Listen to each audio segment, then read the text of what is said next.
Good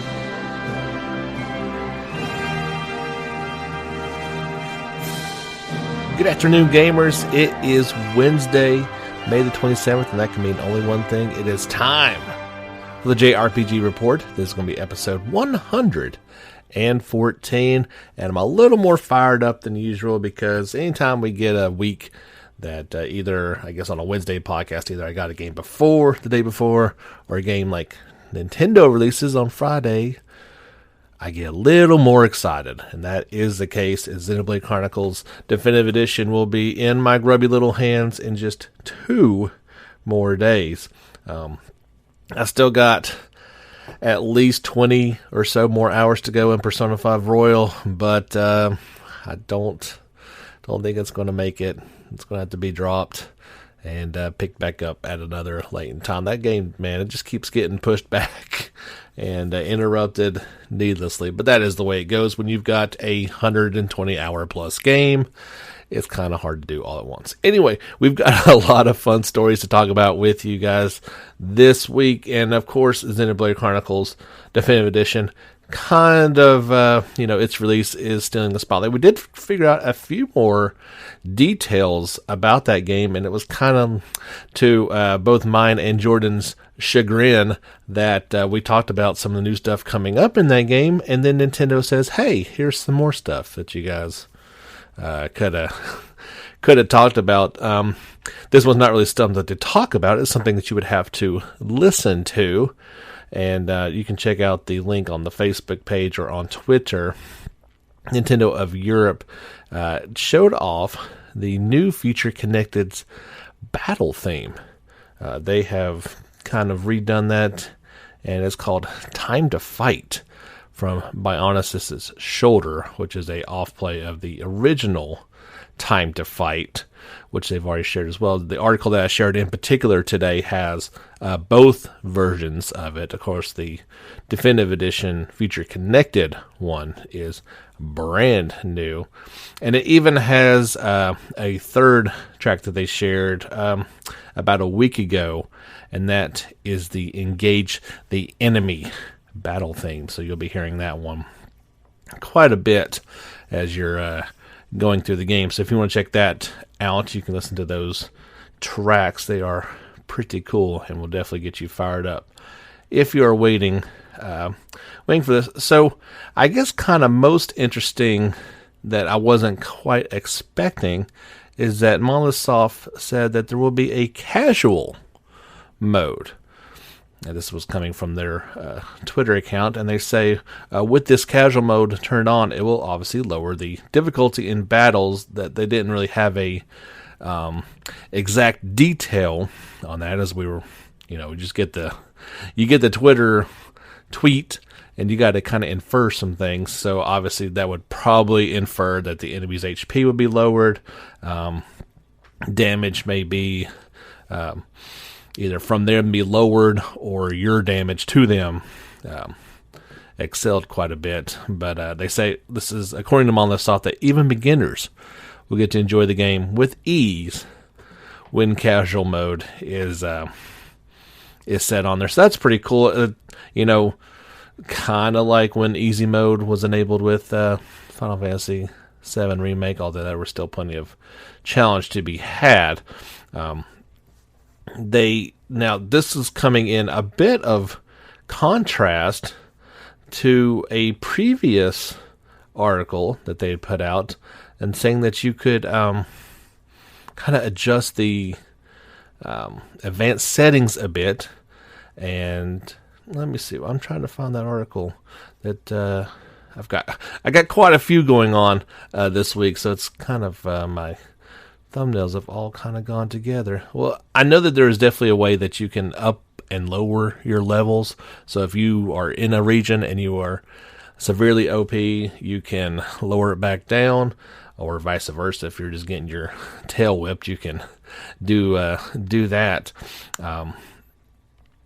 They say that leveling up requires experience as usual, which you get from Battles Quest and more. However, when de-leveling a character, the exact number of XP required for that level goes back into a stockpile.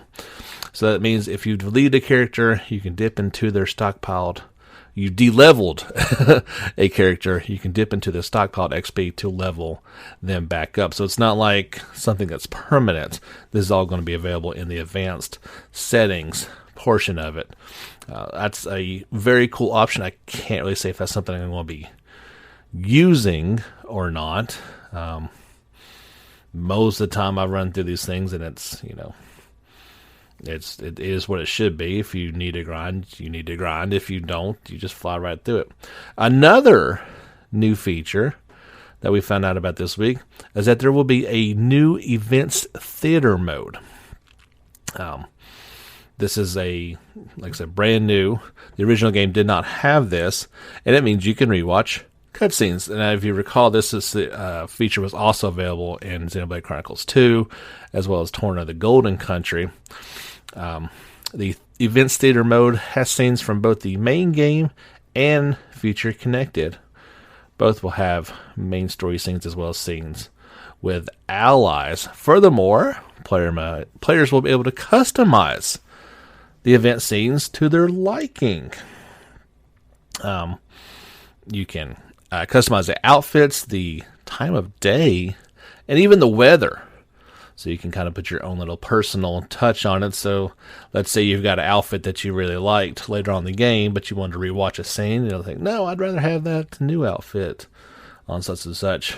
You can do it. Of course, it was already reported that the Future Connected episode would take about 10 to 12 hours to beat, kind of just depending on your let me go into it. So it's sounding like they are definitely adding a few cool new features to Xenoblade Chronicles. Are you picking it up on Friday? Are you hoping that there is no delay in, in either your Amazon or Best Buy or whoever GameStop shipment? I got the certification just yesterday from Best Buy that UPS had it, and it indeed would be arriving on Friday.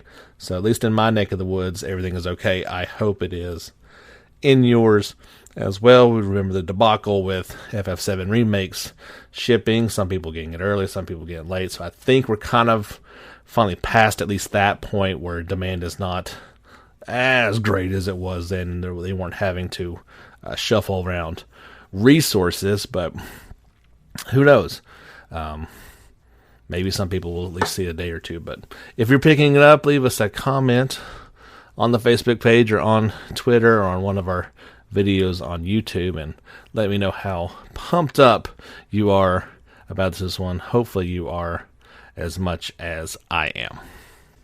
Last week we had talked about the possible delay for Fairy Tail, the JRPG coming out from Gust and Koei Tecmo, and that has been confirmed. It was actually, I think, a day or so after the podcast released last week.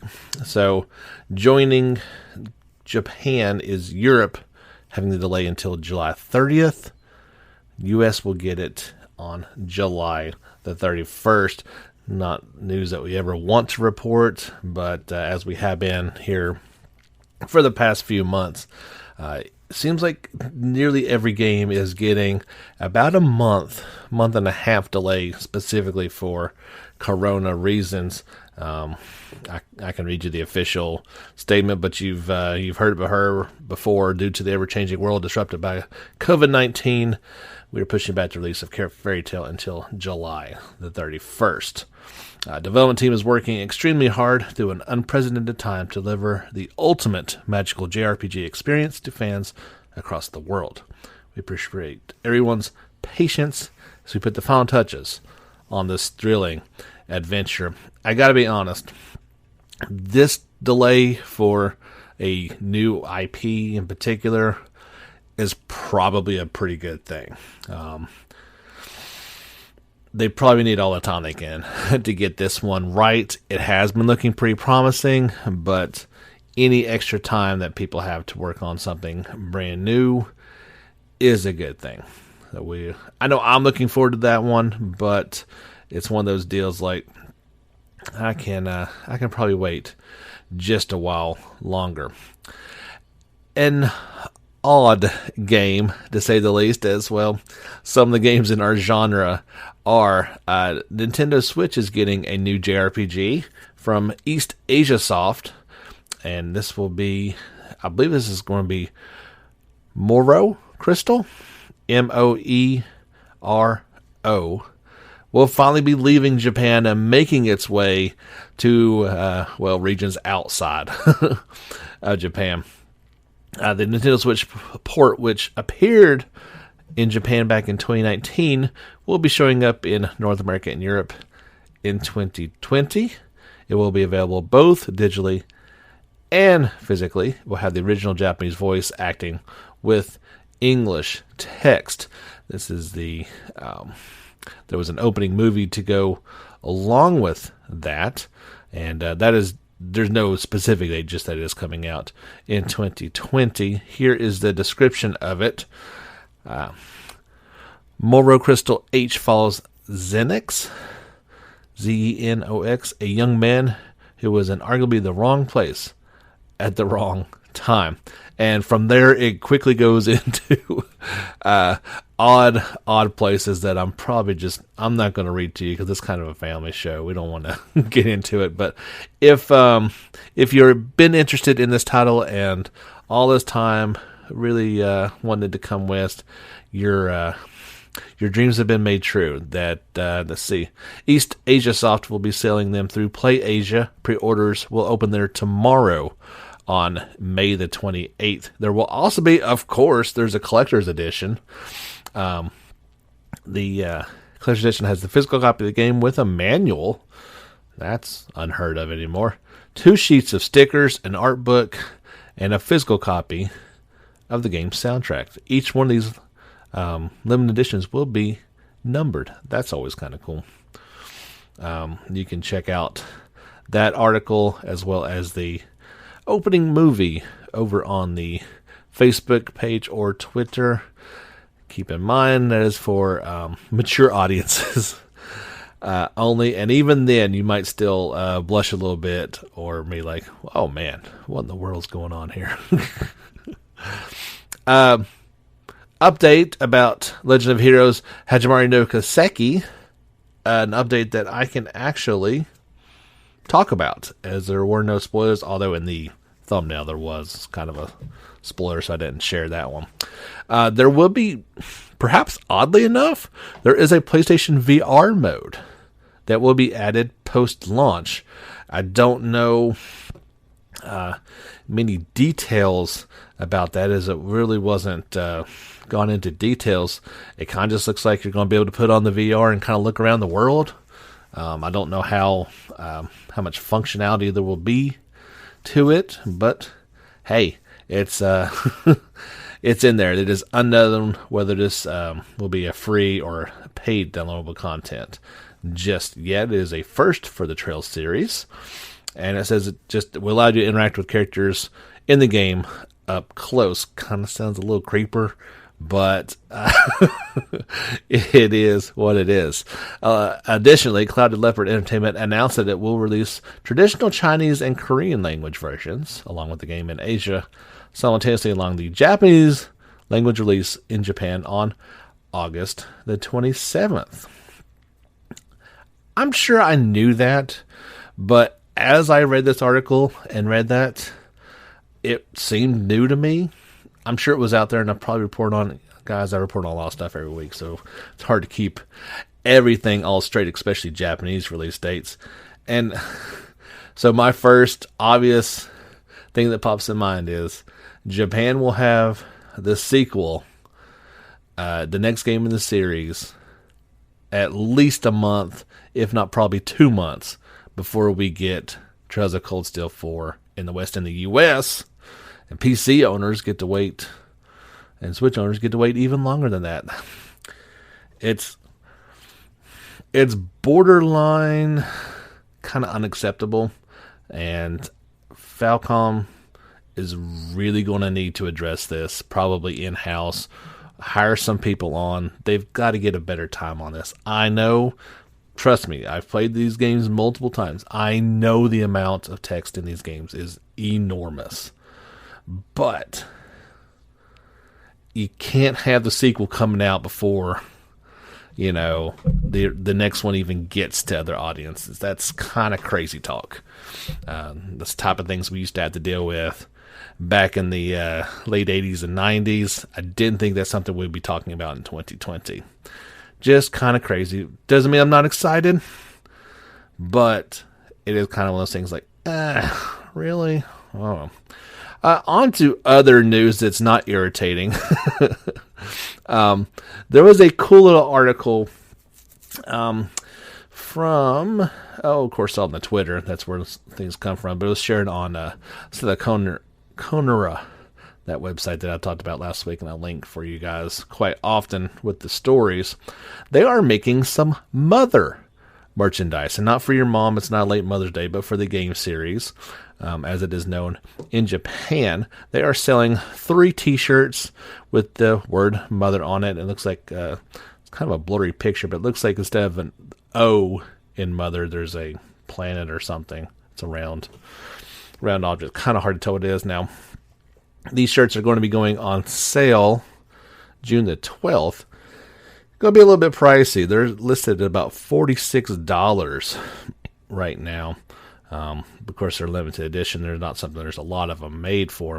It's a little pricey for a T-shirt, although it is really cool. But there's also a little handbag, and it's saying that's about $6, which is really not bad. And it's got a pixelated Mr. Saturn on there, so I'm kind of leaning towards something like that I may check out. It's the reason for this is that there is going to be a Pollyanna Mother official comic that's coming out in Japan that same day of June 12th. So this is kind of one of those limited ties. If you're wanting to get on that, check the article for the link. You'll probably need to do it fairly soon, as I guess there would be limited numbers of those available. If you head on over to the JRPG Report YouTube channel, you'll be able to check out these videos in their entirety. The first one is the newest sub-episode character gameplay from Sword Art Online Alicization Lycris. This one's for Alice. There was 3 previous ones to come out, and next week I believe they're going to go with Renly, and they're kind of putting these out at least once a week leading up to its release worldwide on July the 10th. None of these are showing a ton, not in English, so can't really tell you what's going on, but kind of a look at the in-game characters and some of the interactions you'll be able to have with them if we understood what was being said. We had 2 character trailers for Tales of Crestoria, and this one is still just listed as early June coming out. Kind of odd we don't have a firm release date on that quite yet for the Android and iOS game. The first one was for Yuna. No, thought she'd have her last name on there. Yeah, Yuna Azeta, a journalist who knows Vicious and has been providing him all sorts of information. However, she's also known as a liar. That's probably not the best thing to be if you are a journalist. This character trailer focuses on how she can be someone who is both dedicated to truth and obsessed with lies at the same time. Her blood sin is embroiling deceit. Good looking character arts. And one of the things I've kind of noticed is each one of them has somewhere on them has this Crestoria symbol. Hers is on her tongue, which, not surprising, that's where her blood sin comes from, is, telling lies with her tongue. I'll have to go back and look where some of the other ones necessarily were. It's an interesting looking game and an interesting looking mechanic. If you listen to this voice and you recognize her, that's because it's the same voice who an actress, her name is Ayan Sakura. Most recently, she played the role of Sakura Amanamiya in the Sakura Wars game and anime. And she also has roles in My Hero Academia and My Hero One Justice games, as well as Tokyo Mirage Sessions. So you've probably heard this voice a time or two before. She is in Tales of Crestoria. The other character we found out was Orwin. Oh, where's his last name at? Where is your last name, Orwin? I've lost it. Oh, well, he is a father and a husband, so that's kind of a different twist on some of these normal Tales characters. His crest seems to be in his, as he's facing you, his right eye. He fights with his fist. He has the suit and tie of a working man. Another looks like he's a complicated character who starts out as someone rather passive, who doesn't have a job or take on responsibilities, leaving his wife to support the family and their daughter, Aura. However, once he ends up with the blood sin of bloodied fists, of love bloodied fists, we see how his character and his demeanor can change. You can check out those trailers on our YouTube channel, or if you'd like to read some more about it, you know where to head to. That's a pretty good halfway point. We've got some more fun stories to talk about when we come back after a word from our sponsor, Anchor. All right, we're back here on the JRPG Report. Thank you so much for tuning in this week and every week. My name is James Fisher, and this is episode 114. Want to quickly plug our Sunday special this week. I was going to record it yesterday, but kind of had some scheduling conflicts. So tomorrow I'm going to record it, and it'll be out on Sunday. We're doing something a little bit different, and so I'm going to be talking with a young gentleman named Bailey Armstrong, and he is the developer of a brand new, different kind of JRPG. It's going to be called Nahingo Quest. I believe that's how you pronounce it. He'll be able to do it much better than I. And it kind of reminds me much more of a Nintendo or Super Nintendo type looking game, but the goal of it is not only to have some JRPG mechanics, but also this will teach you how to speak Japanese. And he can do a much better job of describing it to you guys, but I thought that sounded pretty cool, something a little bit different. We always do something different on Sundays, so be looking forward to that discussion on Sunday.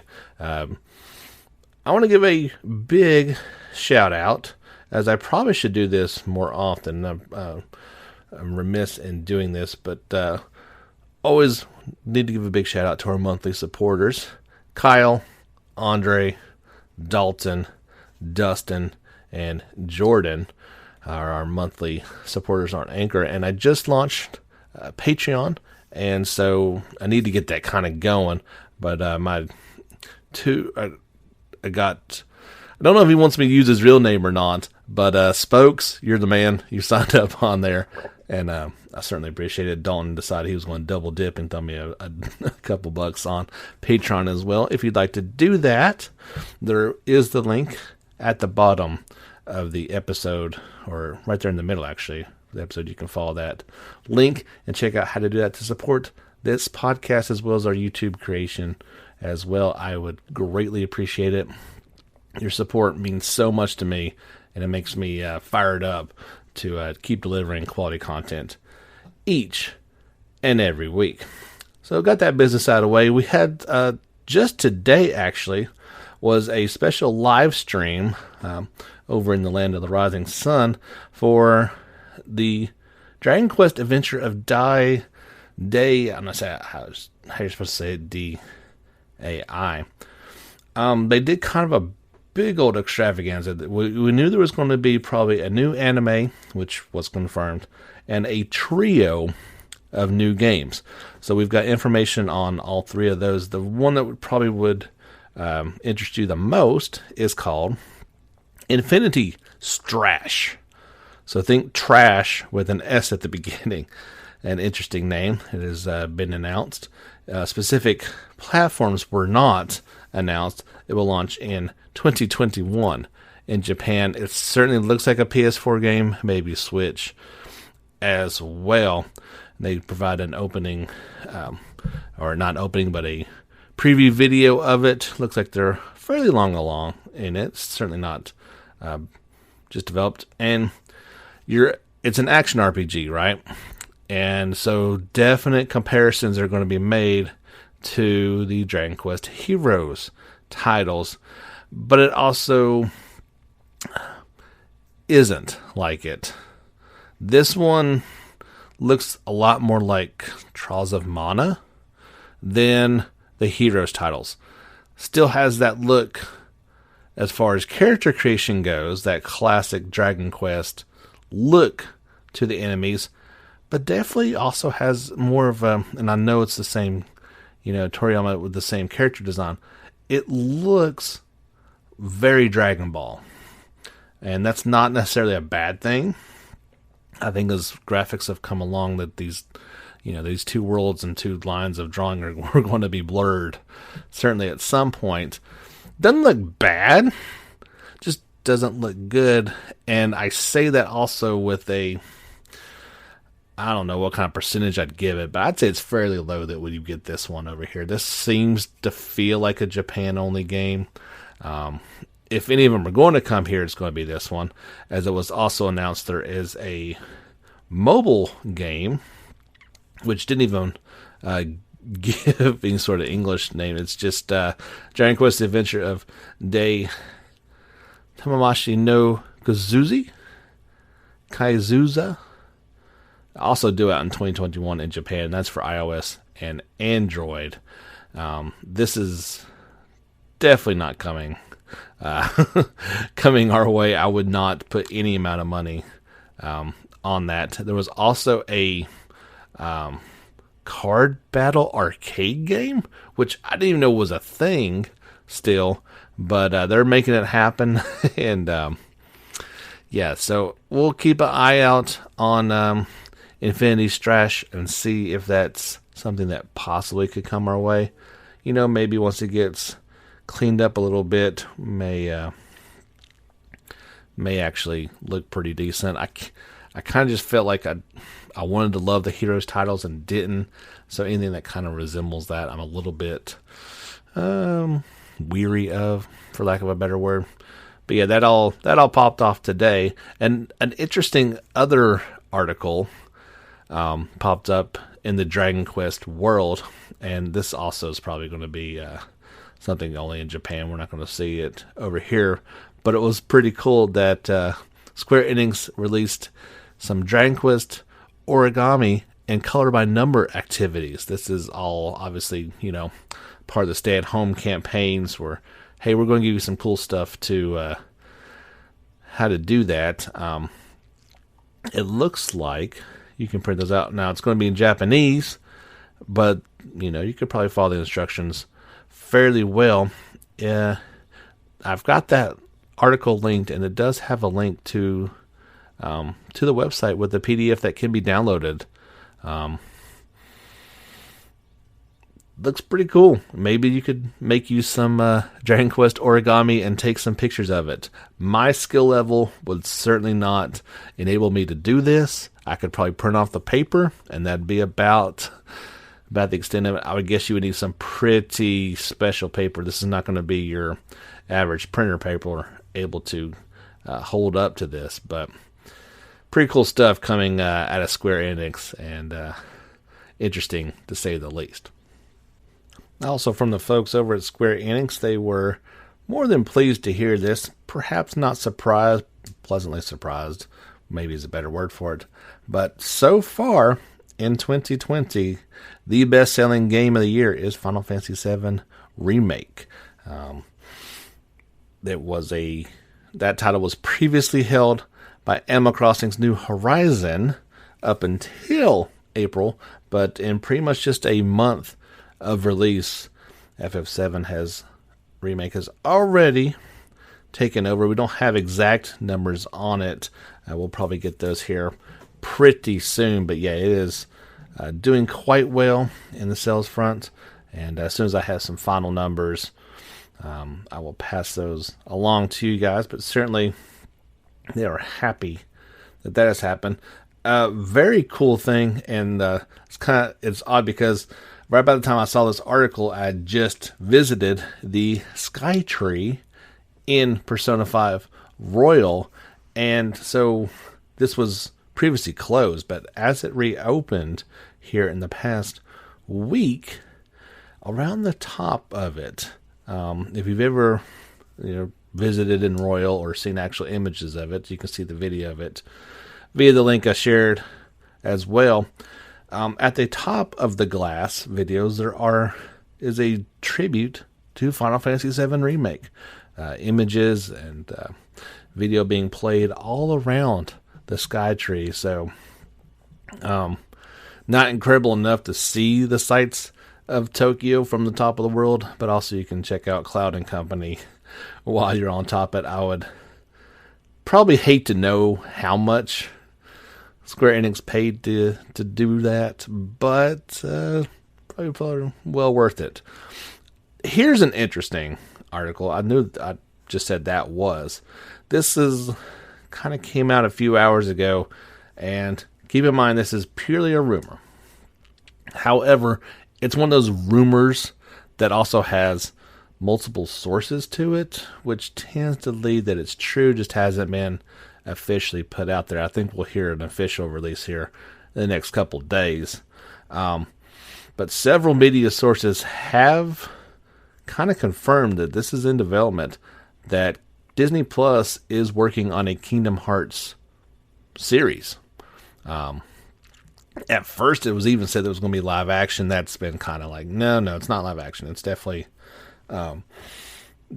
animated. They're currently casting people to do that. Disney originally wanted to make it, but it didn't work out. So Square Enix was asked to create a pilot using the Unreal Engine. Like I said, a couple people have actually said this is going to happen.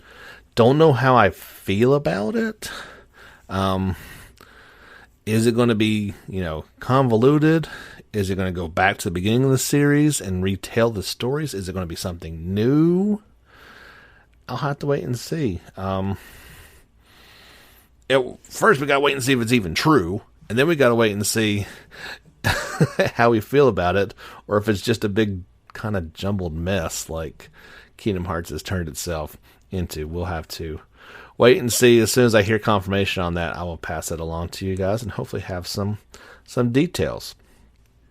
We mentioned this game previously, and it has been reported over the past month that Bloody Chronicles developer Yggdrasil Studios has been crowdfunding on Kickstarter for its latest game, War of Ashrid. This was the game that's a grid-based, turn-based RPG. You play as that newly installed or instated soldier who rises up the ranks in the war-torn continent of Ashrid. Well, that game has been fully funded. There was a trailer that went along with it, kind of showing it in action. You could tell it's definitely pretty early. Like, some of the scenes look pretty good, and there's definitely like some slowdown in some of the other scenes. So they got their funds and they can start addressing that soon. War of Ashrid features a mix of visual novel story sequences with a strategy phase where the player can explore Ashrid and do battles with neighboring countries. During these fights, you'll play as a protagonist, and grid-based battles alongside named allies you'll get to know. During important matchups against story bosses, it'll switch to turn-based combat like in traditional RPGs. Yggdrasil Studios stated that you'll be able to forge your own story, decide the outcomes of side quests, and rise up the ranks to possibly become a lord. Since the beginning of the crowdfunding project on Kickstarter, the project has reached and surpassed its goal of $31,500 by over 3 times, so getting close to $100,000. That should be more than enough to get things rolling along. Since it has achieved 3 of its stretch goals, which are a bonus dungeon, a castle management system, and a crafting system for weapons, armors, and items. That Kickstarter will continue until June the 12th, so there's still time to contribute to that if you're interested. War of Ashrid is targeting a PC release in 2021. PlayStation 4 and Nintendo Switch releases are planned for the following year in 2022. So a lot of time left to develop on that. You can check out the video. I'll try to get that up to YouTube here shortly. I want to do the podcast before I start worrying about stuff like that. VVV Tunia has detailed the NeoTube Plaza via an update from its official website. They say in Neotube Plaza, where you can prepare before heading out to explore, there's a system called Friends Order, which allows you to take on various requests.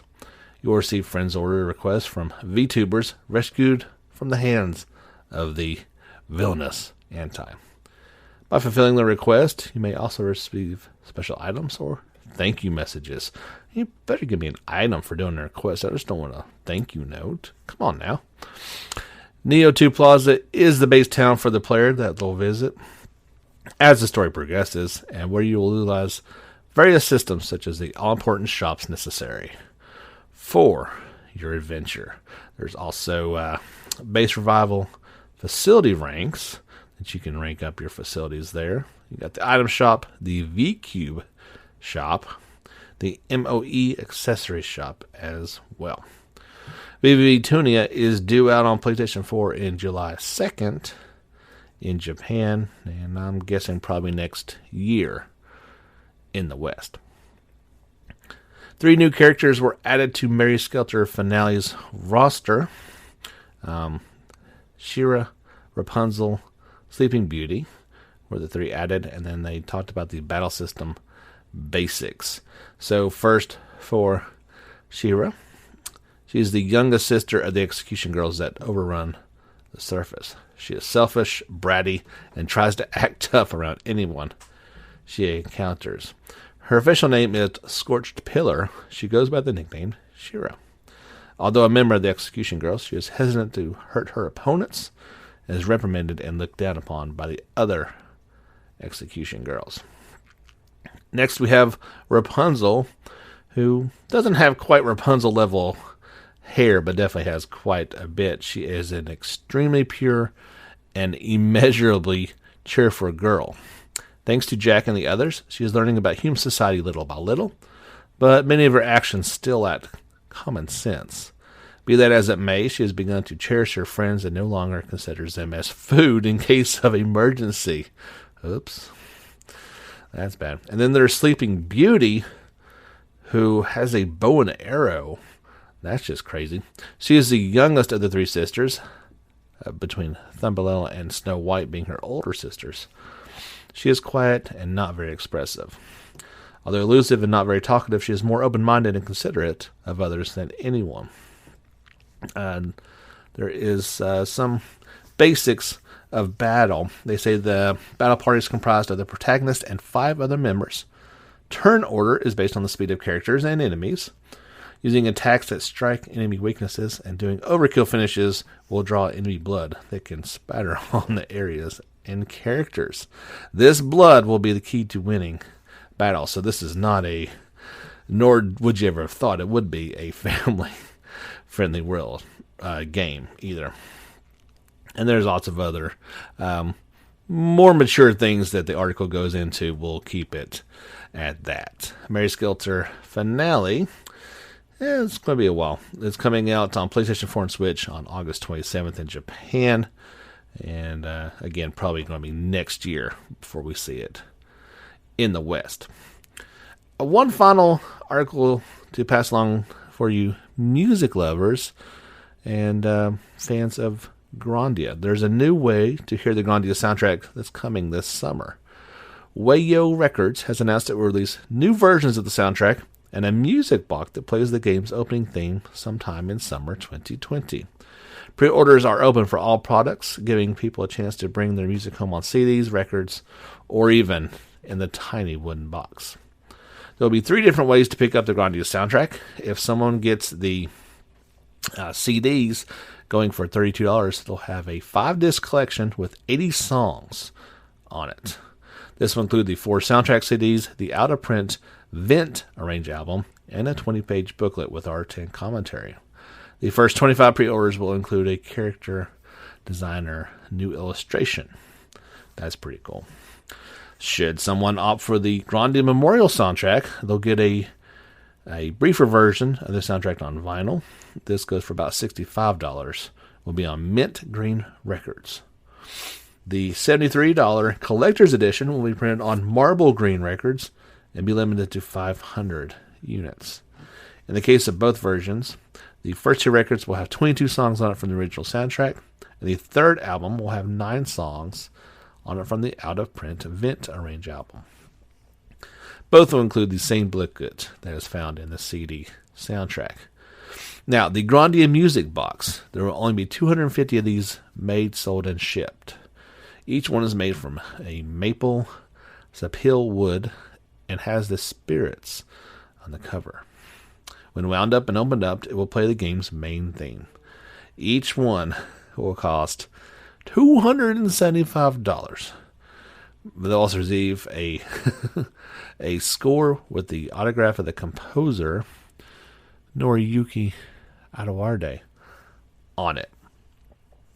Pretty cool stuff. It is a beautiful music box.